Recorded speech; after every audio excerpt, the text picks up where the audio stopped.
Kung ano bagay sa inyo, cold shower o hot shower. Actually, merong pros and cons sa bawat isa dito. Tingnan natin ha. Usually lang, generally para sa akin, cold shower kung medyo mas bata ka, mas atleta ka, mas okay. Pero yung maligamgam at medyo hot shower, sa mas matatanda, mas mahihina, mas maganda hot shower. Pero tingnan natin yung pros and cons ng bawat isa. Pag cold shower, 'di ba? Malamig. Kung nangangati ka, itchy skin. Yan. O palagay natin paggising mo sa umaga, tinatamad ka pumasok, 'di ba? Inaantok ka, cold shower pampagising 'yan. Pampataas din ng circulation, okay? Yung mga nagwo-workout, pwede rin 'yan.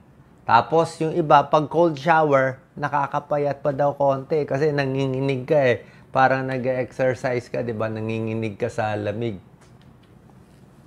So, cold shower benefits muna, mamaya na yung side effects. Pag nangangati ka, marami kang kati-kati, maganda nilalagyan nga ng ice o malamig. Eh. Yan, mas kakalma yung mga kati-kati mo. Number 2, pampagising sa umaga. Ayan, no? Mas marami kang oxygen, mas alerto. 'Di ba? Kung papasok sa school, magtatrabaho, maganda yan. Pampataas din ng circulation kasi pag malamig dito, ito nagko-constrict pero yung circulation sa deeper tissues natin, sa mga organs natin, mas dadami. Yan, gaganda yung circulation sa loob ng katawan. Pwede rin to sa atleta, yung talagang nagwo-workout after workout, diba yung mga athletes gusto nila cold shower. Parang nagre-repair yung muscle nila. Siyempre, sobra init, sobra exercise nila, di ba, nilalagyan nga nila ng cold pack minsan yan eh. Di ba? So, pwede rin yan. Pampapayat, actually, basically, pag nalalamigan kasi nga, kailangan bumibilis metabolism mo. Di ba? Kasi gusto ng katawan natin mainit eh. Tapos nilamigan mo. So, napipilitan yung katawan natin maging bumilis. Di ba? Kaya medyo nababurn yung fat natin. Maganda rin sa balat. Yan, okay?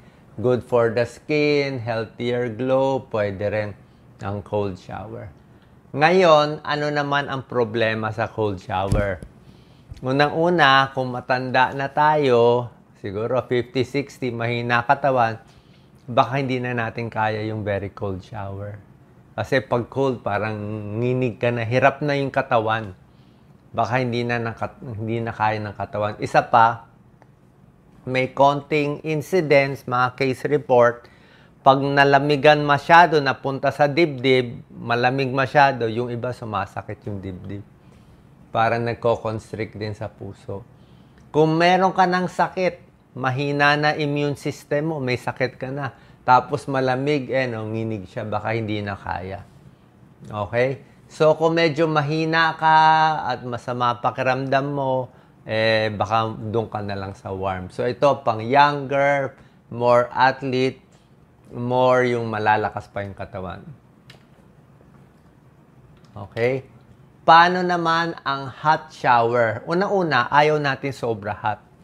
Pag sobra init, syempre hindi maganda. Yung talagang napapasok ka.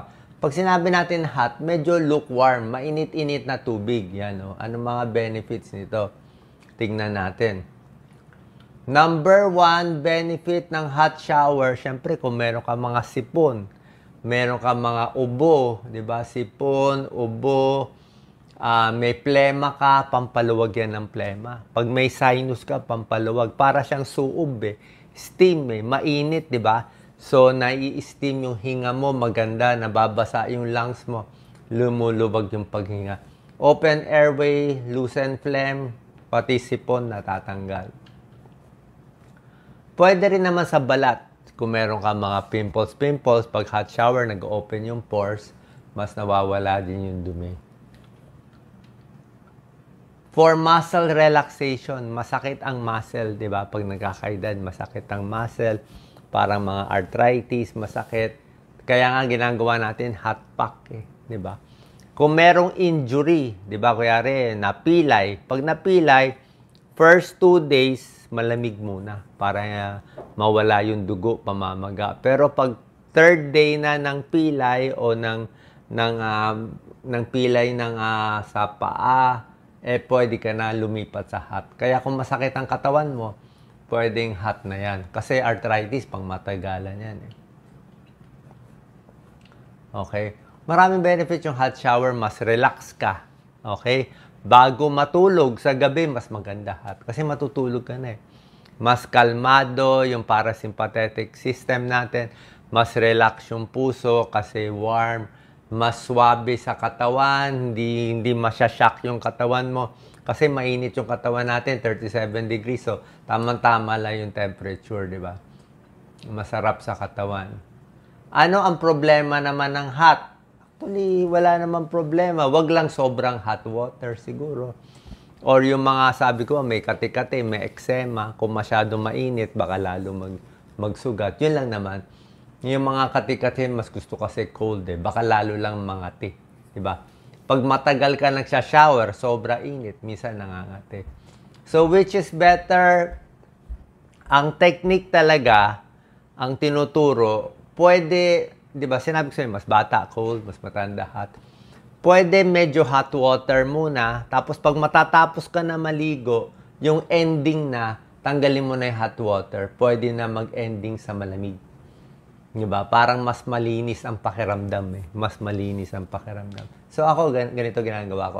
Lukewarm heart, pero ending medyo malamig-lamig. Nasa sa inyo. Okay?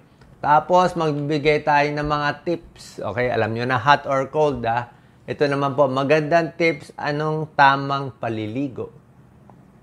Tulad na sinabi natin, ideal temperature, di ba? Lukewarm, generally sa mga may edad. Bago magsasabon, kailangan babasahin mo katawan mo. Di ba? Pag hindi ka basang-basa, useless yung sabon. Okay? Tapos yung sabon, dapat tama yung sabon. Hindi pwede yung sabon panlaba sa muka, ay mali yun. Diba? O yung sabon na sobrang perfume sa muka. O kung dry na, like ako, dry ako dito, tapos magda-dry soap din ako. May sabon na nakaka-dry, hindi maganda sa mukha. Gusto natin medyo mas oily yung soap at mas less perfume sa mukha. Kasi mas matiselan yan. Pagdating sa mga hilod, lufa, washcloth, depende, wag lang sobrang kuskus.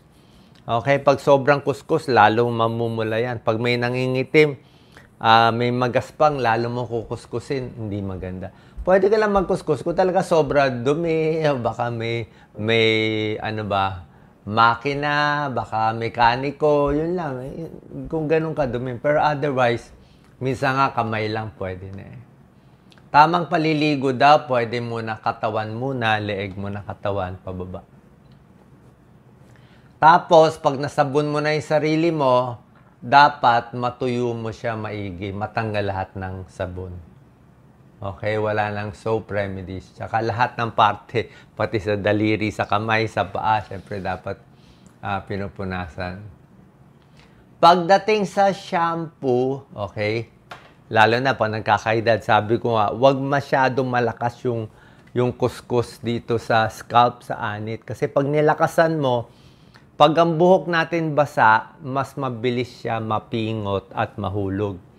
Pag tumatanda tayo, about 50, 40, 50, 60 years old, mas manipis na ang buhok natin at mas nalalagas na siya. So, huwag mo lalakasan. Isa pang tip, bawal din pala yung sobra daming shampoo. Diba, minsan gigil tayo, pinupuno natin ng shampoo. Minsan ako pag sobra daming shampoo, parang hindi rin maganda sa buhok natin. Ma-over siya, malalagas din siya. Yung tama lang. Okay? Yung iba, naglalagay ng conditioner. Ako, matipid ako yung may mga shampoo na combine na siya. Pero pwede rin kung gusto nyo. Tulad na sabi ko, ito recommended, lukewarm, medyo hot water, tapos sa ending, cool water. Okay? Shaving, brushing teeth, ingat lang na hindi masugat. Kasi masugat tapos maliligo, baka mag-infection ka. Pagda-dry, dapat tuyong-tuyo. Okay? Yung mga kilikili, tuyong-tuyo. Pag di mo natuyo ang kilikili, magba-body odor yan. Singit, dapat tuyong-tuyo. Daliri ng paa, tuyong-tuyo. Tenga, tuyong-tuyo. Pag hindi siya kasi tuyong-tuyo, magkakaroon ng mga bacteria o fungus yan. Sa buhok, wag lang ganun-ganunin. Dapat dampi-dampi lang para hindi malagas. Okay? Moisturizer, nilalagay afterwards. Okay, ayaw lang natin. Gaano katagal ang shower? Magugulat kayo. Ang recommended ng dermatologist ay 7 minutes lang nga, 5 to 10 minutes. Sabihin mo, paano ako maliligo ng 10 minutes? Ang point ko lang, siguro pag sasabon, pwede naman magsabon, dahan-dahan, matagal. Di ba? Pero yung nakababad ka sa shower na nahuhulog yung tubig, hindi pwede lampas 10 minutes. Kasi pag lampas 10 minutes na, matatanggal na yung oil mo. Kung mainit yan, talagang mamumula pa yan. Pati kamay mo, makukulubot na yan. Masyado ka na madadry. Kasi kailangan din natin yung natural oil. Okay? So, 10 minutes. Pero syempre, habang nagpupunas ka, pwede matagal-tagal. Pero yung nakababad sa tubig, 5 to 10 minutes. Ideally nga, mga 7 to 8 minutes lang. Pwede ba twice a day? Usually, ayaw natin twice a day. Kasi nga, pag twice a day, madadry masyado.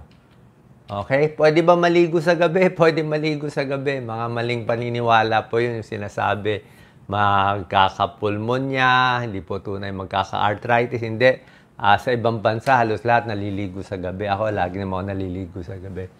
Gabi nga, mas maganda, mas malinis, mas maayos. So, sana po nakatulong tips natin sa tamang paliligo na babagay sa inyo. God bless po.